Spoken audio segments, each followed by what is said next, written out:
So we all think that Korean skincare is the gold standards in the beauty industry globally. But did you know that a major mishap happened in Korean beauty industry in the year of 2020, and many of us were not even aware of it. Like, I am someone who follows beauty content very regularly, but even I wasn't aware that this particular thing has happened. I personally feel this incident should be known by everyone so that we make better sunscreen buying decisions. Sunscreen is something that we use on an everyday basis, and sunscreen is something that is every day we've been forced to decide that sunscreen is the most important skincare step ever. And we also need to know that a scam like this could happen in India as well. A scam like this could be done by any brand in India as well. So for that to not happen, you should be aware of this particular incident, and you should be aware of what you need to do to not get scammed by the brands in the same way. Okay, so it's a story. So basically, we all know these two brands, right? One is Inky Decoder and the other one is Purito. Inky Decoder is founded by this particular lady called Judith. I'm not really sure how to pronounce her second name, so let's just roll with her first name, which is Judith. Okay, so Judith founded this particular website called Inky Decoder, where she decodes ingredients of skincare products, which makes it easy for us to do our research. Many times I myself went to Inky Decoder to know about products ingredient list and how good those ingredients are. Okay, so yeah, the Inky Decoder does a very good job in that way. Let's come to this another brand called Purito. They sell their unscented Centella sunscreen, which claims to have SPF of 84. Okay, now Inky Decoder's role is to, like, motto or mission is to decode ingredient list of many products out there in the global industry, right? So likewise, they thought of decoding this particular sunscreen's ingredients. Okay, so while doing it, I don't know how Judith started looking into this particular sunscreen's ingredient list, because I personally feel many times the founder themselves don't really work. They will have in-house formulators and support teams to do the job, but I'm not sure how Judith herself came into play in this particular incident. There is a suspect aspect to it.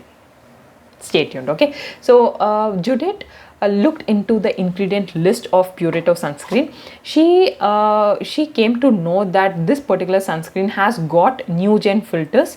New gen filters are something that will not affect coral leaf and all that. It will be good for human body. They won't mimic hormonal things and all that. Okay, so it's good for human and also the environment. That's why many sunscreens or brands that are concerned about their reputation or their impact on the environment and human beings, they usually use new gen sunscreens because they have lesser harmful impact on us. So they use new gen sunscreens. Okay, so the brand has used two new gen filters. One is Uvinol A and the other one is Uvinol T. Okay, so these two are the filters used in there. The sunscreen claimed to have an SPF of 84. Okay, and the percentage concentration these filters used are 3% and 2%. Now looking at this, Judith instantly she thinks that something is wrong over here, because the concentration is very low, that it cannot have SPF of 80. Okay, because it's just 2% and 3%, and how can using such low concentration can have such a higher SPF in the market? It's almost like using little bit of salt in a gravy and telling that it tastes like pickle. It is absolutely impossible, right? So that's the kind of doubt Judith had. Okay, she wanted to test this particular sunscreen. What she does is she proceeds to use this particular tool called BASF Sunscreen Simulator, which is an online tool where you need to enter UV filters and the percentage used. It will give you a rough estimate of how much SPF that particular sunscreen will possess. Okay, so that's a very basic not a basic tool, it's a very good advanced tool, but the result cannot be relied on. It's a rough estimate at the end of the day. It's not your approved lab test. Okay, she goes to that particular tool and she enters the concentration and filter. She came to know, I mean, the estimate was SPF of 10. Okay, the brand claimed SPF of 84, and from this sunscreen simulator she gets to know that there's a possibility that this particular concentration will only give you a protection factor of 10. Okay, so that's first step, her first layer of CBCID work. Okay, she proceeds to test that. She goes to her in-house formulators and she discusses about this particular incident. Even those formulators suspected the sunscreen, so she proceeds again to do a test in the European lab called ITA lab. All these test results are linked in the description, so if you want to check, you can go ahead and check. Okay, so she proceeds to test this particular sunscreen in the European lab. Here you have to note one point: she is not giving out the name of the sunscreen. She is masking the name of sunscreen. She decanned that particular sunscreen and put it in a newer packaging where there is no labeling done, and she gave that particular sunscreen to test. Okay, so she gives it to ITA lab and she does Invivo and also Invitro. For those of you who are not aware what is Invivo and Invitro, Invivo is a test that is done on human and animals. Okay, animals, they don't take consent, but humans, they volunteer themselves. It's not that humans are forced into this kind of test,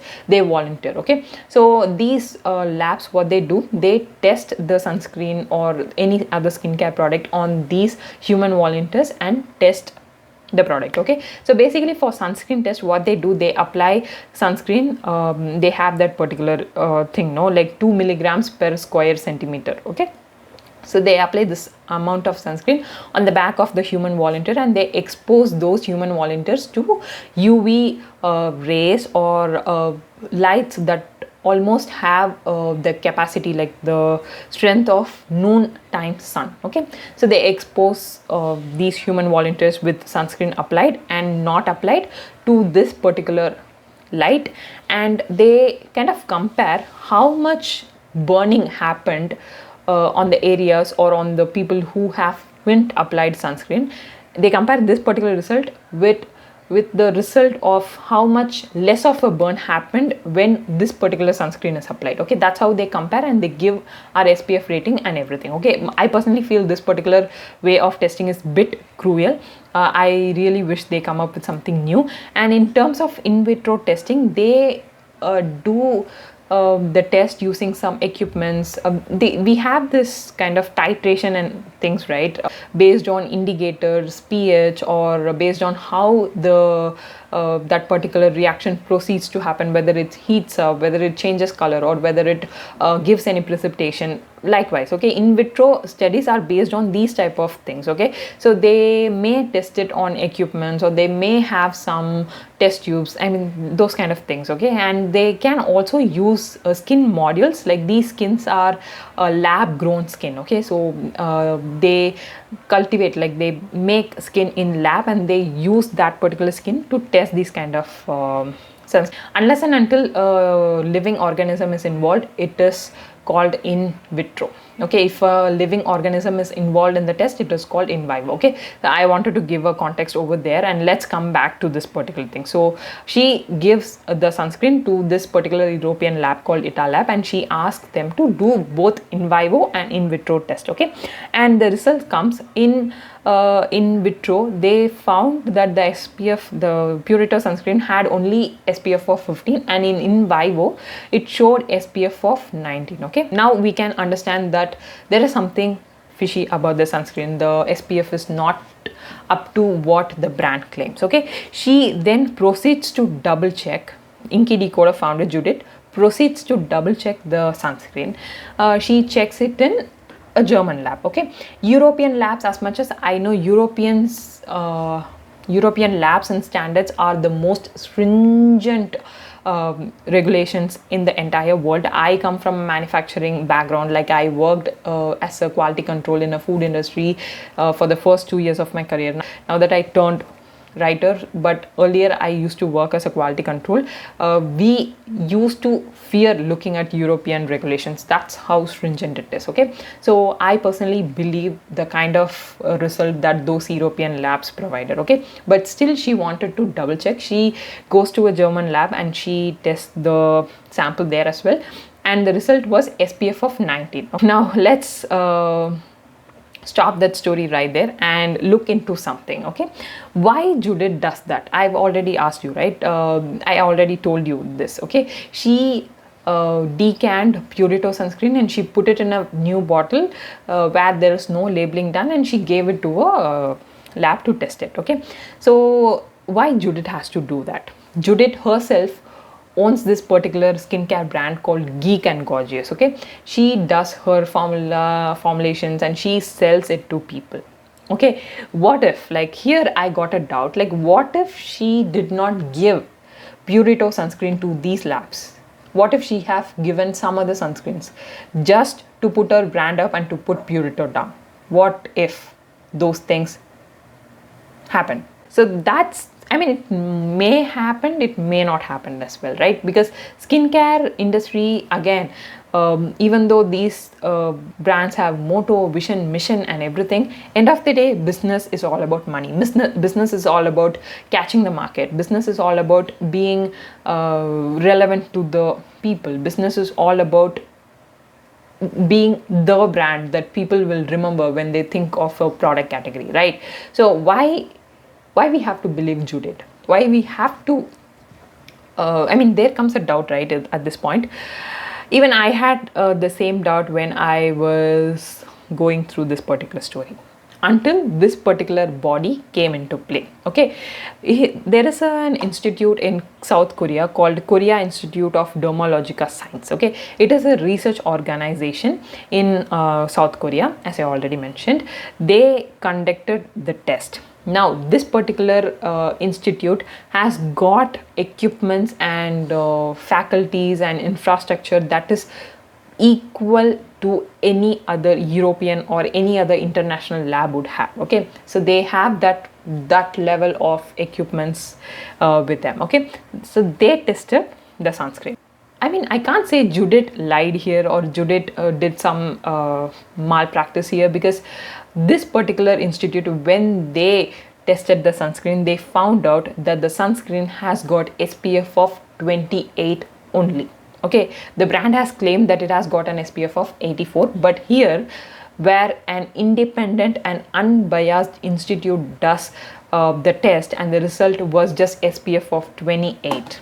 Okay, so we can come to a conclusion that something fishy happened with Purito sunscreen situation. Now, once the same result also linked in the description, you can check it out. Okay, so once after all these things happened, here comes Purito with a very beautiful excuse. Okay, they just said, like, we trusted a manufacturing industry that has got great reputation when it comes to sunscreen production. We trusted it, and there are multiple parties involved in this particular production line. So we don't know where the mistake actually happened, because we trusted the reputation of that particular manufacturing premise, and we also trusted the result of Korean Food and Drug Administration and also one more testing lab. They just gave this particular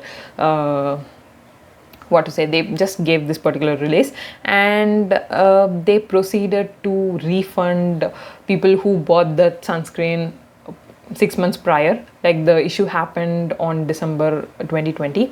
They provided refund to people who bought the sunscreen from June 2020 to December 2020. So they did the refund part, and they also gave some, in my opinion, it's a very lame excuse. Okay, and refund, of course, yeah, money is okay, you refunded, but what about the sun damage those people would have went through?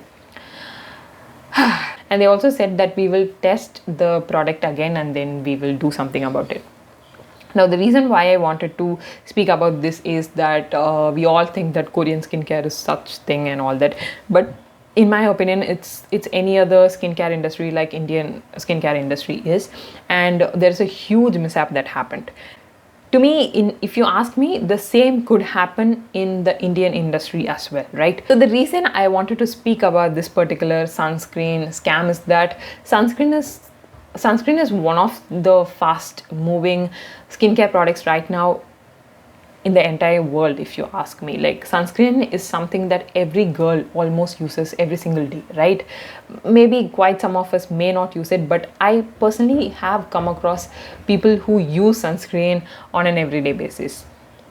What my concern is that how we are choosing this sunscreen is solely based on what the brand claims, which shouldn't be completely blindly trusted, right? So what I personally feel is all these brands should publish their SPF test certificate online. I have personally seen brands like Deconstruct, Wishcare, Pilgrim, and Earth Rhythm publicly share their SPF test result. When I'm going through, I've seen these particular brands give it, and I've also seen Minimalist giving the details about their test result. Okay, so I personally feel that every brand should publish their SPF certificate online. We should, and it's not just the brand publishing it is enough. We all, like, even if I am buying something to review, or even if you're buying something to use it for yourself, we all should at least take a look at those SPF based SPF